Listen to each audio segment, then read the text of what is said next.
A casa ens tornen bojos els bolets i sempre que podem ens escapem a buscar-ne.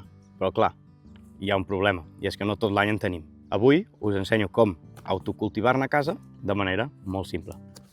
En aquest cas, hem comprat un kit d'aquests d'autocultiu, vale?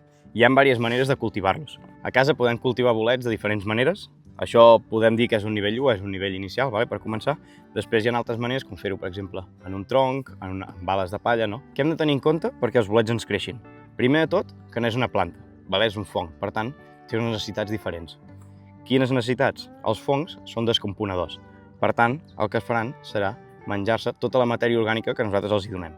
Vale? Ja sigui això, palla, serradures, arròs, vull dir, hi ha molts i moltes maneres de fer-los.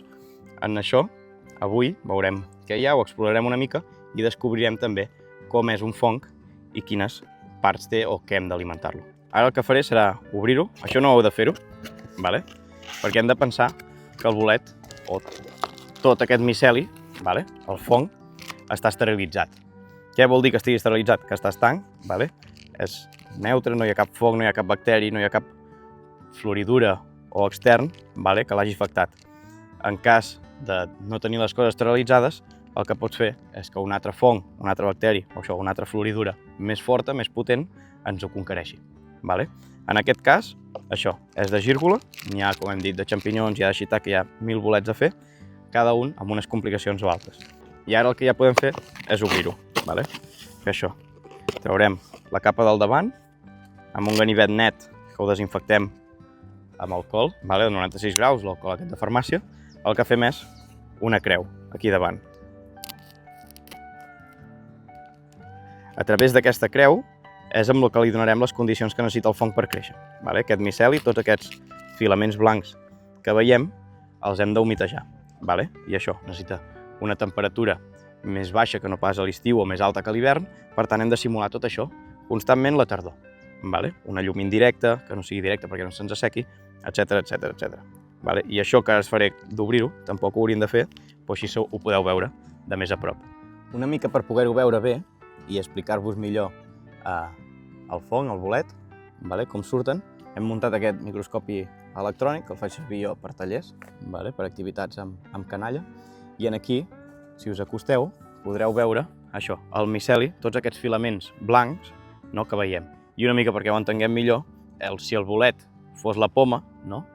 El miceli seria l'arbre, seria la planta, vale? Per tenir una mica aquest equivalent, una manera d'explicar-ho i d'entendre-ho millor. I una altra cosa que podem mirar aquí és el material, vale? Amb què està fet. Llavors aquí podem veure això, serradures, potser hi ha marro de cafè, vale? Tot de matèria orgànica, vale? Que ens pugui alimentar aquest fong, perquè hem de pensar que això algú ha inoculat, vale? Que inocular seria una mica l'equivalent a sembrar. I el que ens queda ja és humidificar. Vale? Bàsicament, amb els flis-flis aquests que ens han donat, que ja ve esterilitzat, ja ve net, el que farem serà diverses ruixades aquí a l'entrada perquè agafi humitat. Com funciona? Què passarà ara els següents dies?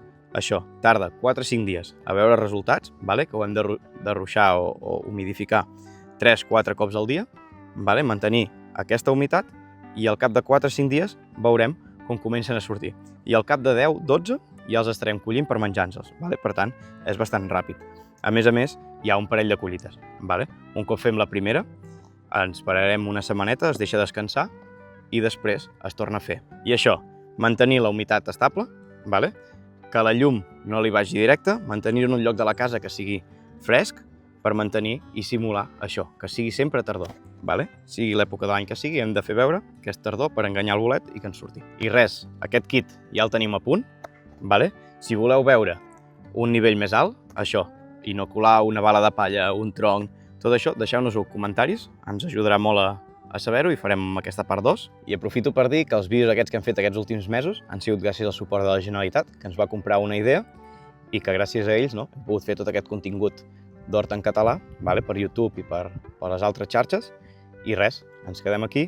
Si voleu seguir veient tot el que fem, us podeu subscriure, donar-nos like a la publicació i check!